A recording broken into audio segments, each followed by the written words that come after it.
The moment I stepped through Grandpa's front door, I knew something was wrong. No oxygen hum, no TV murmuring, no muttered cursing at the Weather Channel, just silence, cold and complete.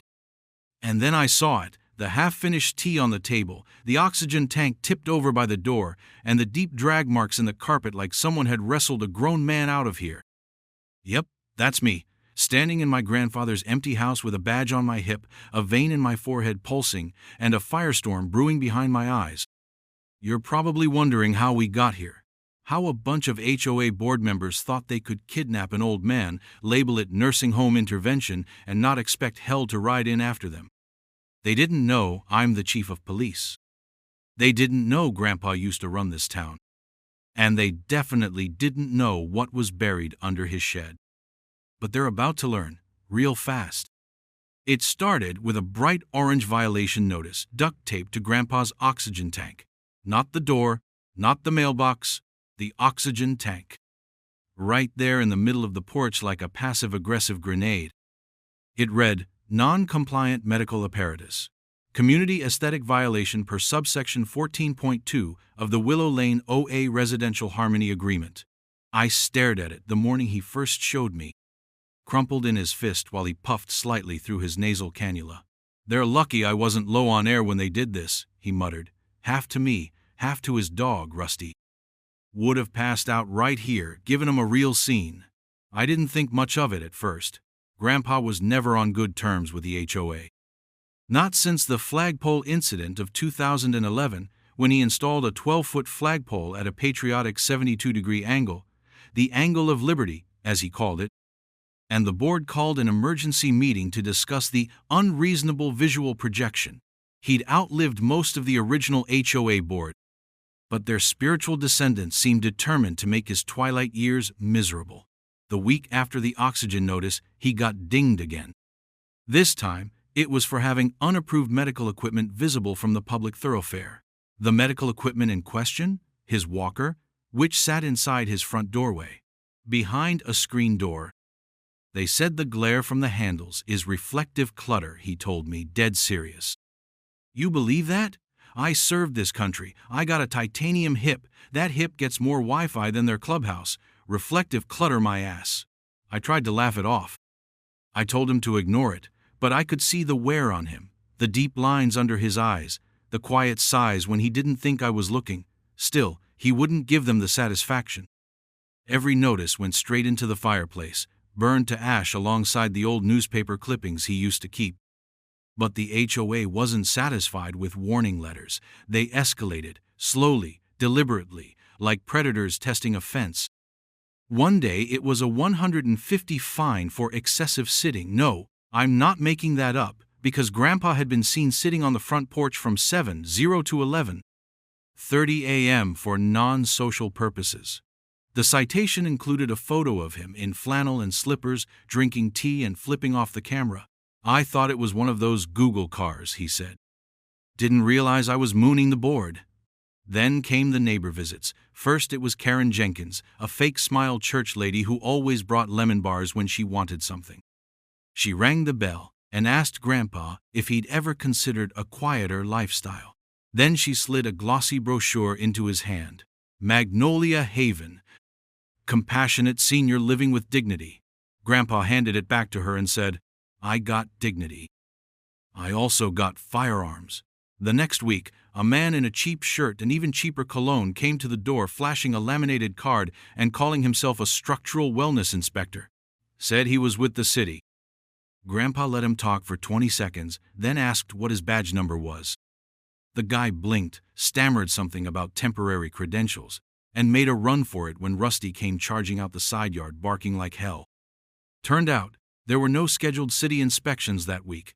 The man was a fake. They kept probing, though. One morning, Grandpa's sprinkler system mysteriously stopped working. The control box was ripped out, the power line to the shed was cut clean, and taped to the garage door was a second notice. Water conservation non-compliance. Dead lawn patches reduce community desirability index. Correct immediately.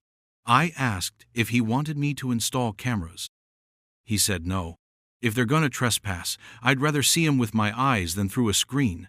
That was him.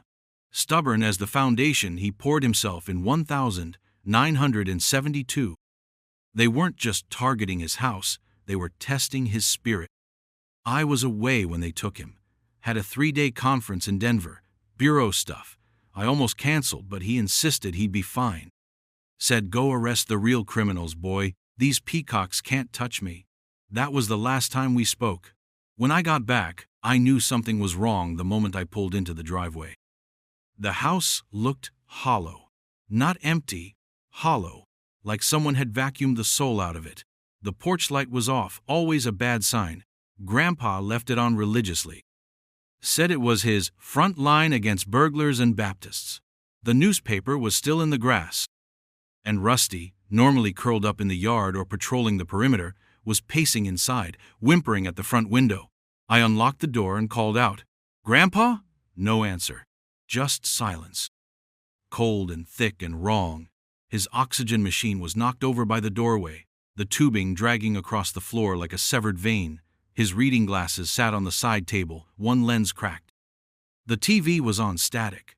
His tea was still warm. Then I saw the carpet. Drag marks. 2 long, dark indentations leading from his recliner across the living room, through the kitchen and straight out the back. It looked like he'd been pulled. I followed them, heart pounding, through the sliding glass door. Outside, there were fresh tire tracks, van-sized, and something else, a tag. A little paper tag that had fallen near the porch step. It was glossy, laminated. Silvergate Serenity Wellness Transport, it read. I recognized the name, a private senior care service. High-end, predatory, the kind of place that made its money scooping up lonely elders and billing their insurance dry. I stormed back inside, searching for any sign of Grandpa. That's when I saw the notice taped to the fridge. Not mailed, not folded, taped, like a trophy. Mandatory wellness relocation initiated per Article 6 of the HOA Community Care Agreement. There was no Article 6. I'd read the bylaws a dozen times. Hell, I'd argued against them at a town hall meeting 2 years ago. This wasn't just unlawful, it was a full-blown abduction. They didn't call me. They didn't notify his doctor. They didn't even give him time to pack a bag. They just came, took him, and left behind a piece of paper and a machine still hissing oxygen into an empty room. I stood there, fists clenched, heart pounding, Rusty whining by my leg, and I knew this wasn't over. This was war. And they had no idea who they'd just declared it on. The moment I read that bogus wellness relocation notice, something in my brain flipped like a switchblade. No more porch coffee, no more soft glances at the old family photo on the wall. I stopped being the dutiful grandson and became what I truly am, Chief Daniel Lawson, badge number 3718, head of investigations for the county's major crimes unit, and a very pissed off son of a bitch. They wanted to play legal games with my family? Fine. I'd play back. Only I had training, a badge, and a department that owed me favors stretching back 15 years. First thing I did was isolate the timeline. I pulled my grandpa's Nest camera feed. Thankfully, he'd let me set one up last year, even though he hated the robot eye. The app had been set to loop every 7 days. So I had just hours left before the critical footage was overwritten. I scrubbed through it, eyes twitching. There, timestamp, 11:06 a.m. 3 days ago. A nondescript white van, no logos, no markings, pulls into the driveway. The angle didn't catch the plate, but the make and model were clear: Dodge Ram ProMaster. 2 figures got out, one in a blue polo with a clipboard, the other in scrubs, not EMTs, no ambulance, just a van and a pair of orderlies. Then Karen. As in HOA President Karen, clipboard queen of Willow Lane, strutted in right behind them in full polyester glory, sunglasses perched like a crown. I watched her knock on the door, wait, then use a key, not a crowbar, a key. She opened the front door like she owned the place. That was all I needed. My jurisdiction doesn't cover civil trespassing, but kidnapping? That's a whole other bracket. I called dispatch and flagged the footage for immediate evidence tagging. Next, I canvassed the block. My badge had never felt heavier. I didn't show it at first. I wanted raw, unfiltered reactions. I knocked on Mrs. Promet. Dawson's door, sweet lady, porch gardener. Never missed a neighborhood watch meeting. She answered like she'd been waiting. They came for him like he was livestock, she whispered, eyes glassy. Didn't say a word. Just put him in that van. I asked what was happening, and Karen told me it was a community decision for his own good. I asked if she'd be willing to say that on the record. She said she already had. She'd called the local news, filed a complaint with the city, and even sent a letter to the mayor. But nobody had called her back. That was when it started to smell.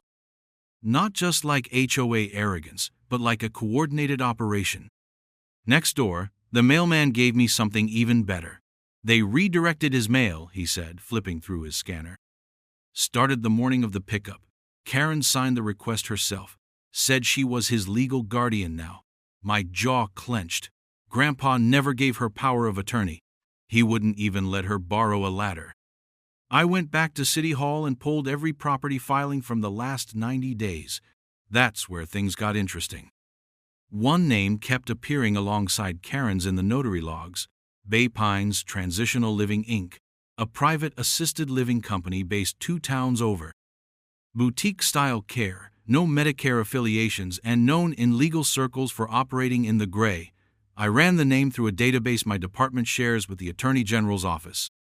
Bay Pines had been sued 3 times in the last 18 months: wrongful detainment, insurance overbilling, and one whistleblower case that mysteriously vanished mid-trial. And guess what? Their patient acquisition forms listed referral bonuses for community agents: $1,000 per intake, $5,000 for high-risk clients with chronic care needs. I didn't need a smoking gun. I had a napalm trail. But I still needed to prove the HOA was in on it. That came 2 days later. Her name was Melody, HOA board secretary, 45 years old, soccer mom. And apparently 2 weeks from quitting, she knocked on my door with a manila folder under her arm and guilt written all over her face. I can't keep pretending I don't know what's happening, she said, eyes darting around my porch. I didn't sign up to traffic people. I signed up to complain about sidewalk chalk. I invited her in. Rusty barked once, sniffed her shoe, and flopped on the rug like an old cop giving the go-ahead. She opened the folder and spread out 10 documents, all stamped, all official. All signed by Karen Mitchell and 2 other board members, Don, the budget guy, Levinsky, and Marissa something or other who ran the pool committee. At the top of each form, Community Wellness Transfer Authorization, and below that, a space for the subject signature, all blank, every last one of them. Melody pointed to a line at the bottom. These are forged by Don, she whispered. He used to work in real estate, said he still had some of his old tricks. I took photos of everything, cross-checked the names. There were 4 other victims in that stack. Elderly residents, no family nearby, all relocated within the past 6 months. The names matched address transfers, HOA meeting minutes, even legal guardianship filings, all under Karen's control. They'd built a quiet little machine: identify a target, document non-compliance, vote on a wellness referral, send in the van, and profit. All dressed up in HOA letterhead and fake community concern. But that wasn't the worst of it. Melody pulled out one last paper, a printed email chain. Subject: property access after relocation. It was from Karen to Don, discussing how, once the old man is transferred, they can move forward on reviewing his parcel for community benefit. Don's reply: we should check under the shed first. Melody says the file might be buried there. We don't want any surprises if the city reviews. I sat back, stomach churning. Grandpa had mentioned something weird in passing last fall, said he needed to hide the covenant before they find it. I thought he meant his war medals, or maybe some old legal dispute from the 80s. But this was different. This was motive. They hadn't just targeted Grandpa because he was stubborn. They went after him because he had something buried on that land, something that made the property worth more than HOA pride, maybe a deed, maybe a boundary exemption, maybe something older. Whatever it was, they were willing to kidnap him for it. Willing to forge legal papers, stage a van extraction, and lie to the city. This wasn't a case of HOA overreach. This was organized crime wrapped in landscaping jargon. I thanked Melody. She asked if she could go now. I told her yes, but not before I handed her a burner phone and said, If you get any calls from Karen, let me know. If anyone threatens you, call 911 and say the word Rusty. That'll flag it as an officer emergency. I'll come running." She nodded, tears in her eyes, and disappeared into the night like a shadow in yoga pants. When she was gone, I sat back in my kitchen chair, staring at the documents spread across my counter. I had proof, I had motive, I had names. All I needed now was the last missing piece. Where the hell did they take him? By the time I stepped onto Grandpa's lawn again, the sun was just beginning to cut through the morning mist, washing the old property in a pale gold that made everything look untouched. Untouched, that is. If you didn't count the gouges in the grass from Van tires, the taped-over windows, or the dying rosebush out front that hadn't been watered since the day he was taken. The house was silent, but it didn't feel abandoned. Not to me. It felt like something was holding its breath, like the land itself was waiting for a fight. I walked past the porch, past the flower beds that had once been his pride, and made a beeline for the old shed. It wasn't fancy. Just a weathered structure with rusted hinges and a faded horseshoe nailed above the door. But Grandpa had always said, "When I die, don't go looking in my will. Look under the shed." At the time, I thought it was just old man metaphor. But after Melody's documents and that email about the file possibly being buried, I figured I better take him literally. The door stuck like always. I had to kick it twice to get it open, the wood groaning like it didn't want to be disturbed. Inside was the usual clutter: lawn tools, paint cans, Grandpa's broken recliner from 1987, still covered in duct tape in honor. I stepped carefully, scanning the floor for anything out of place. The third board from the left was warped, just slightly. I knelt down and pressed my fingers along the edge. It gave with a loud creak. Beneath it was a shallow cavity, maybe 3 feet deep, lined with stone and wrapped in a black contractor bag that had definitely seen better days. My heart thudded. I reached in, dirt falling into my sleeves, and pulled up a heavy, dented lockbox. Combination style. The kind you don't crack unless you know the digits or have a blowtorch. Lucky for me, I did know the digits. 1912, the year Grandpa's father bought the land. It clicked open with a sigh like it had been holding its own breath. Inside I found what the HOA had been looking for and what they were terrified I'd find. The first item was a deed, handwritten. Faded, dated October 3rd, 1943. It named my great-grandfather as the sole owner of the entire parcel, including all sub-watershed rights and mineral access. The second document was even older, a covenant, sealed with wax, signed in shaky cursive by 3 founding members of the town's original planning commission. It granted eternal exemption from all future subdivision governance or residential oversight in perpetuity, on account of the land's designation as a historic veteran homestead. My family's land was grandfathered in, quite literally, beyond the reach of any future HOA. No board, no committee, no smiling tyrant in a pantsuit had legal claim to override it. The final page was a letter from Grandpa to me, written by hand, dated 6 months ago. "If you're reading this," it began, "they've either pissed me off bad enough to finally get me committed, or I'm dead and you're looking for answers. Either way, the truth's under your boots. Don't let them sell it. Don't let them take it. And for God's sake, don't let them pretend they were ever in charge." I sat on the shed floor for a long while, sunlight bleeding through the wooden slats like gold teeth, my jaw clenched, my pulse slowed. This wasn't a family matter anymore. This wasn't a bad neighbor dispute or a misguided wellness transfer. This was elder abuse. This was property fraud. This was unlawful detainment with financial motive. I took photos of every page, then locked the box again and slid it into the trunk of my cruiser. On the way back to town, I made 2 phone calls, one to the county recorder's office and the other to a friend in the Attorney General's office who owed me a favor from a federal land dispute case I helped close last year. I told them what I had. They told me they'd seen this before, not here, but elsewhere. HOA boards using abandonment clauses to seize unattended properties, retroactively applying fines to discredit ownership, then reselling through shell corporations. But they'd never seen it with this level of documentation. This could go federal, my contact said. "You got names?" I gave them 3. Then I drove to Bay Pines. The facility was everything you'd expect from a company that specializes in burying people with chamomile tea and paperwork. White walls, artificial lavender scent pumped through the vents, a smiling receptionist with glassy eyes and a scripted greeting. "Can I help you?" she asked. I held up my badge. "I'm here for Robert Lawson. You'll take me to him now." Her face faltered. "He's resting, I believe. Let me check with his care liaison." I didn't move. "Check fast, or I check every inch of this facility and seize your intake records as part of a criminal detainment investigation." That did it.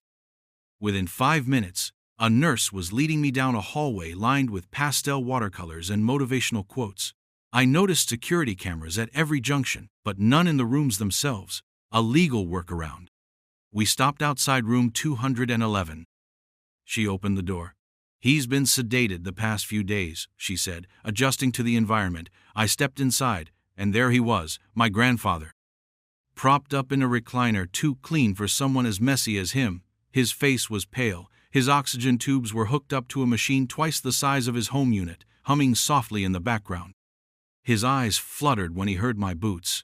"If you're a nurse," he murmured, "bring better pudding. This stuff tastes like drywall." I swallowed the lump in my throat and grinned. "It's me, old man. Time to go home." His eyes cracked open, bloodshot but sharp. "About damn time," he muttered. "They took my watch, said I was disoriented." I told him I was disoriented because the nurse looked like she drove a forklift to work. I leaned down and whispered, "Don't say another word. You're about to be free, and Karen's about to wish she'd never heard our name." I wheeled him out with the nurse trailing like a lost duck. Outside, I strapped him into my truck called dispatch and had them record the pickup under incident report 1449, forced relocation of a mentally sound elder without medical or legal authorization. Once we were clear of Bay Pines, Grandpa leaned his head back and exhaled slow. "They drugged me with chamomile and tapioca," he said. "That should be a crime on its own." "It is now," I told him. "I'm making it one." We stopped by the house so he could see Rusty. The dog lost his mind, howling and pawing at Grandpa's knees until he finally wheezed out, "I missed you too, you overgrown carpet." Then we kept driving, right to the community center. Karen was inside. I knew she would be. The board had called a special closed session to discuss upcoming property annexations.